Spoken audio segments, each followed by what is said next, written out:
Warren County Sheriff Barry Riley says it started when someone who was assaulted showed up here at UC Westchester just after midnight Saturday. That's what led sheriff's deputies to this street in Deerfield Township around noon.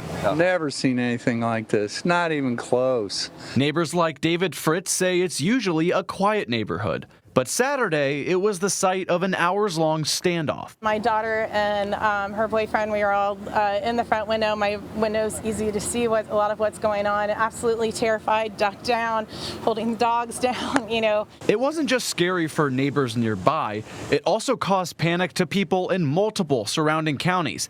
That's because many people received this alert on their phone Saturday afternoon, advising people to secure doors and windows and remain inside. Follow-up alerts were sent shortly after, saying it was meant for Deerfield Township only. So we were kind of like freaking out because that's kind of vague. So William Birchwell got the alert in Sims Township and said he wanted to see what was going on. it's because if you're at home and you see a notification that's very vague, like keep windows and doors locked, you always think the worst case. Officials with the Warren County Emergency Management Agency say there was a technical issue that sent the alert out to thousands.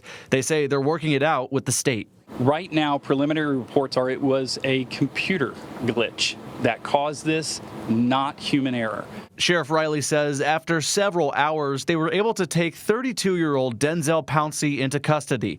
Riley says no one was hurt. I'm so relieved everybody is safe. Neighbors are now left with the remains of that standoff and the reminder that something like this can happen anywhere at any time. It's a huge relief, but it's, you know, the trite thing that you never thought this would happen in your neighborhood. In Deerfield Township, Alex Knoll, WCPO 9 News.